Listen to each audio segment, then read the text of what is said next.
Hello everybody, Naughty Nana does. Happy Thursday everybody. What I thought I'd do today is just a whole mishmash of all the stuff that's going on in the news today. I gotta tell you, it's a little bit of everything. I don't think I can just settle on one story today, so I'm going to do a mishmash of everything that's going on. Is that all right with you fellas? I hope so. It's today, oh Jesus, it's snowing out there to beat the band. It's snowing so bad, it's snowing sideways, just saying. It's crazy out there. Temperature's dropping, so I think I'm in a good spot sitting here talking to you. Just saying. Okay, let's get into this, shall we? All right. Now, you've noticed that Republicans are really good at cherry picking stuff, right? Yeah. They cherry pick everything just to make a point. But it's their point, because if they read the whole thing, it'd be a different point. Not the one on top of their heads.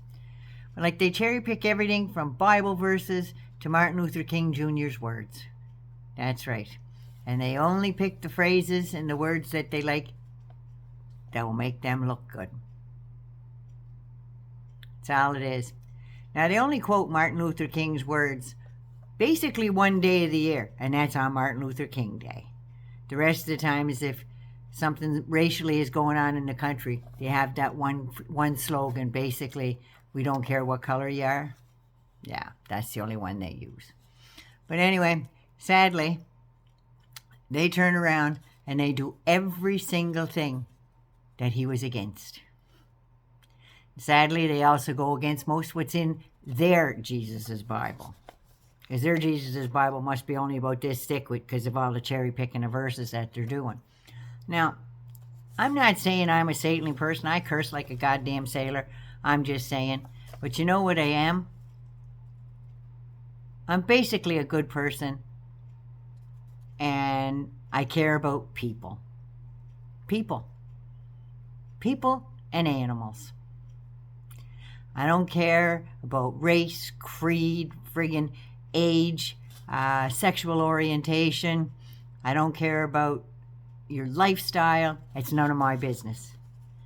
As long as no one's getting hurt, anyone should be able to live their life free, without discrimination, and without violence. Doesn't matter who you are. Just saying. Now, if you want to marry one person or 5 people, whose business should that be anyway? In the grand scheme of things, is it really interfering with your life at all? Mind your own goddamn business. How about that? Mind your own business. So, you're not paying your way and it's not affecting your life. Move along. Now, I really wish that I had a magic wand, that I could just raise it over and get rid of all those conspiracy theories and get rid of all the outright lies and the blatant insanity. Wouldn't that be lovely? Just boop, boop, boop, and it'd be gone. No, there's too many people trying hard to hold on to the lies and the insanity. Now, I never ever thought that it would be the politicians' job to go after civilians. I didn't think it was their job. Like Trump went after that poor woman down there in Georgia just doing her job, her and her mom. It's not his job to do that. She had to move. There was death threats. They were going to shoot up her house and everything else with her in it. It's not their job to do that. And it's not their job to go after family members of politicians.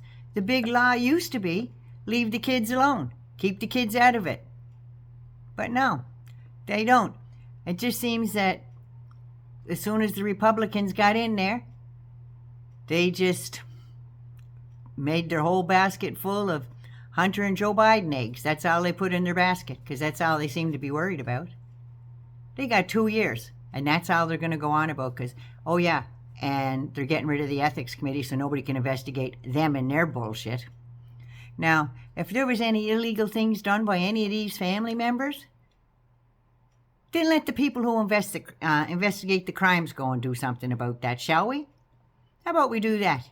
How about we let the Justice Department, the FBI, local and state police, how about they go and investigate the jobs and do their fucking job? How about that? Let's do that.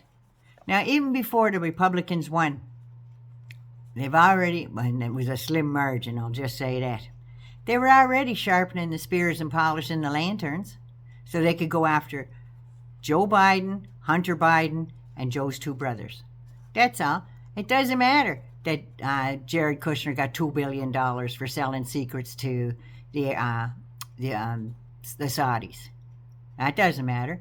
Or apparently lately we just found out that Trump has been making millions off the Saudis since he's been out of government because he didn't say anything. He said sweet fuck all about Khashoggi getting murdered and cut up by Prince Bonesaw there.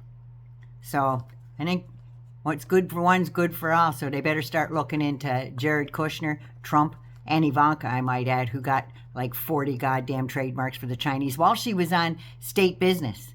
She's down there on her knees to Xi Jinping there, trying to get stuff for her crap, and it was the Trump voting machines that really pissed me off. That pissed me off. But anyway, there they are making millions. They made between $4 and $6 million while they were in the White House. Aren't you supposed to have everything in a blind trust and not make anything but your fucking salary? Yeah, well, that's not working out too good for some people, I'm just saying. While they're talking to your face, they got their other hand picking your pockets, for Christ's sake. And then George, let's start with Anthony Zabrowski, Anthony DeVolder, George Santos, whatever the fuck name he's going by today. But anyway, says his mom was in 9/11. She worked in the South Tower. She got out okay, but that big dust cloud got her and she got cancer. So she was pretty sick and she died a few years later. Now, the rest of the story to that is his mom wasn't even in the goddamn country in 2001 when 9/11 happened. She was out of the country from 1990 to 2003. That's when he was living in Brazil and stealing off sick patients that his mother had, stealing checkbooks and going out and shopping and everything else and robbing his friends blind while he was there. He had to flee the country up here because they were looking for him. Yeah. But did Kevin McCarthy do anything about that? Oh, no. No. You're innocent until proven guilty. Really? Then all this shit comes out. Just screwing over a homeless U.S. Navy vet and his service dog for $3,000 that was supposed to go to heal his poor dog and get rid of that tumor that his vet said that they could and would operate on. He had the money. Santos said, no, you didn't do things my way, so basically go fuck yourself. That's what Santos said to him. And what did he get for that? He got put on 2 committees. He got rewarded, that's right. So after many aliases, stealing from homeless vets, lying about his own mother's death, which is really pathetic. And then there's Carrie Lake, the big election denier there. She lost the election. And on Mike Huckabee's show the other day, check this out. She says that she had a feeling that something wasn't right about the election. It was wrong, so she had to pray on it. And she put it in God's hands that he would do the right thing. Well, my interpretation of that is he did the right thing, Carrie, because you were out there disparaging all his people. All his children that were made in his image. You were out there calling them down to the lowest and everything else. Yeah, discriminating against them, lying your ass off every chance you get. So he thought the better woman for the job would be Katie Hobbs, and that's why she got it, and you're out there in the cold. Because when you lie to God, bad shit happens. You didn't get elected because you're a lying bitch. Now, Trump is always saying that E.G. Carroll wasn't his type, so there's no way he would go near her. Really? Basically, he said that she was too ugly to rape. Well, a new turnabout in the transcripts came out today, and when they showed him a picture of E. Jean Carroll, the defense attorney said, do you know who that is? And he said, yes, that's Marla Maples, my wife. Elena Hobbs almost lost her shit. She almost broke her back jumping out of the chair and saying, no, that's E. Jean Carroll. So I guess she was good enough for him. She was his type.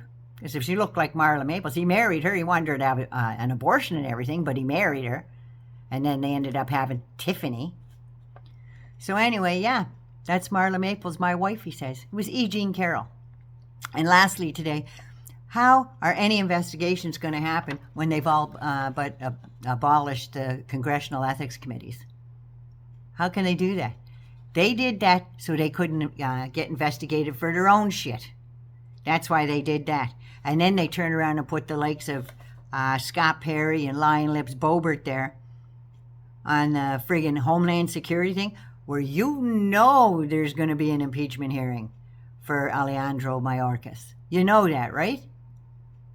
They're just all gone for a big shit, all of them. I'm telling you, it's going to be the worst 2 years. And my friends down there in America, my heart's with you, I got to tell you, because these next 2 years is going to be the shit show from hell. Just saying. But anyway, Naughty Nana loves you. I might be back later. Not making no promises. But anyway, y'all be good to each other. If you like the video, give it a thumbs up. If you like your family and friends, please share this with them. And also, seeing as you stuck it out with me this long, just push that subscribe button. I'd really appreciate it. And your comments make my day. I'm just saying. Have a wonderful day. Be kind to you. Be good to you. Mwah. Naughty Nana loves y'all.